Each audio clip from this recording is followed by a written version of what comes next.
what's up everyone? I'm Ashley and this is Ashley Talks Movies. Welcome to my channel. I have another movie review for you. In this video, I'm going to be talking about the new David Fincher film, Mank, which is set to be released on Netflix on December 4th. The film tells the story of screenwriter Herman Mankiewicz as he works on the script for what will become known as one of the most iconic movies in film history, Citizen Kane, and it basically chronicles his journey and also kind of delves into what the film posits is the inspiration behind the story of Citizen Kane. Now, before I get into my full review of the film, while I have you here, do me a favor, hit that subscribe button so you don't miss any of my videos, and also hit that notification bell so you get notified every time a new video is posted. Okay, so on to the review. You pick a fight with Willie, you are finished. Mank is directed by David Fincher, who is one of my favorite directors. But Mank is a very different kind of David Fincher film. And I say this because I have a feeling that a lot of David Fincher fans are going to come into this movie with certain expectations. The film, from a technical standpoint, is amazing. The production value on this film is fantastic. You can tell a lot of work went into this. A lot of money was spent on this movie. It's set in the 1930s and the 1940s, and it basically follows screenwriter Herman Mankiewicz as he's working on the script for Citizen Kane. And it basically is a recreation of films from that time period. Fincher does a lot of things in this movie to create that effect. The film is in black and white. The camera angles, there are a lot of low camera angles in the film. There's the use of film burns, like cigarette burns, to sort of denote film reel changes, like you would have seen in older movies. Even the audio is a little bit more muffled to give that effect of a film from like the 1940s. Even the way the actors speak, they do the sort of transatlantic accent in the film to kind of create that feeling, that look and feel of a film from this time period. And all of it is very well done. From a technical standpoint, it's amazing what is accomplished in this film. And it shows you the precision that David Fincher is known for. I mean, everything is so specific and meticulous, and just the camera angles and everything, how it's put together is wonderful. The cinematography is also very, very good in this film. I mean, so many of the shots, even though they're in black and white, are gorgeous, gorgeous. These like wide sweeping shots, even the close-up shots, everything about this film is just so well put together. I say all that because there's a but. And the but is that I feel like this film was made with a very specific audience in mind. Fincher is working off a script that was written by his late father, Jack Fincher. So it's a passion project for Fincher, but also a very personal one. And it's also an ode to classic Hollywood. So I feel like if you're someone who loves classic Hollywood movies, if you love films from like the 1940s, if you love the filmmaking process and also sort of stories from that time period of the studio system and moguls like Louis B. Mayer, who is featured in this film, then you're going to love this film. Not just from the technical aspect of it, but also the story. And I am one of those people.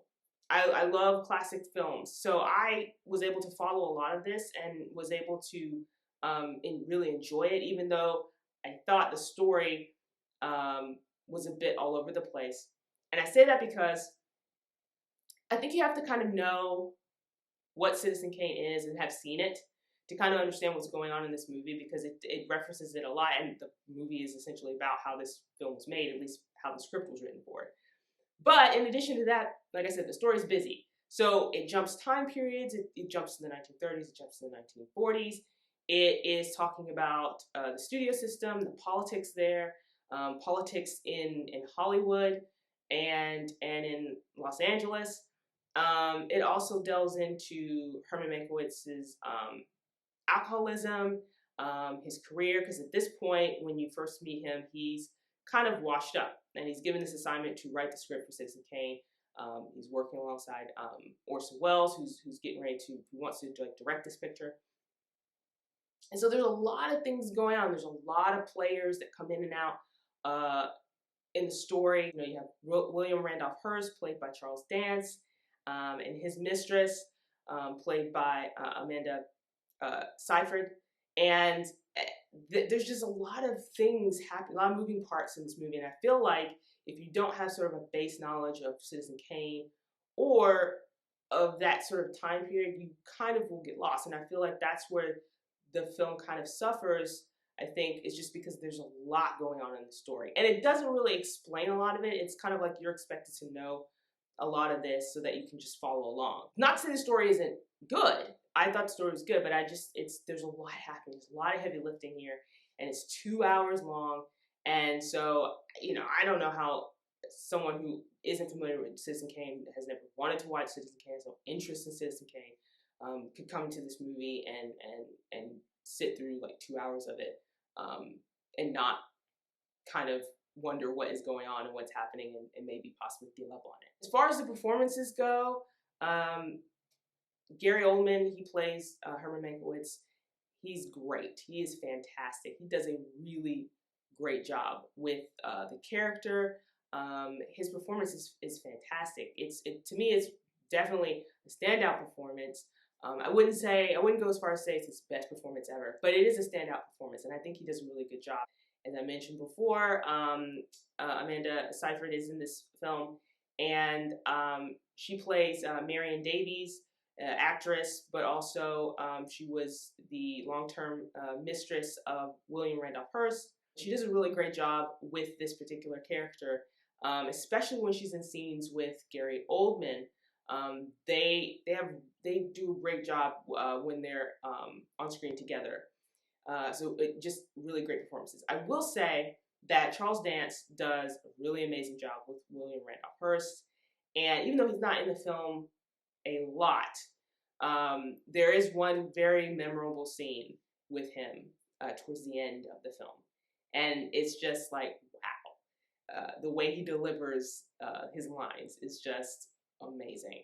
And so for that alone, I was like, wow, that's amazing. That's a great performance there. There is a bit of controversy that surrounds Citizen Kane because there's this whole debate on who was the true author of the script for Citizen Kane. Kane and Mankiewicz share credit for the screenplay, but there has been a debate in the past about whether or not Wells even wrote the script or did any writing. And whether or not Mankiewicz is just the sole author, and the film does kind of touch on that. It's kind of a brief mention in the overall scheme of the movie. It's just kind of like lightly touched on, and you kind of get a sense of like what the film is trying to say about it there in terms of that. Overall, I like Mank. I thought it was a very good film. I don't think it was the greatest film that I've seen this year. I don't think it was a masterpiece, but I did like the technical aspects of it. I did like the production value. I did like what David Fincher did in terms of like recreating a film from the 1940s. I liked all the little touches that he included in there, including the touches that sort of reference Citizen Kane. And so if you've seen the movie, you will appreciate those little Easter eggs. And I really liked what he did here. It's a really, really well-made film. I do think the story is a bit much, especially for someone who might not be familiar with Citizen Kane. They might get lost with this film, but it was enjoyable for me. I just don't know if it's enjoyable for everybody. So anyway, so those are my thoughts on Mank. It hits Netflix on December 4th. If you get a chance to watch the film, come back, share your thoughts with me in the comment section below. While you're here, like this video, give me a thumbs up, and don't forget to subscribe so you see more videos like this.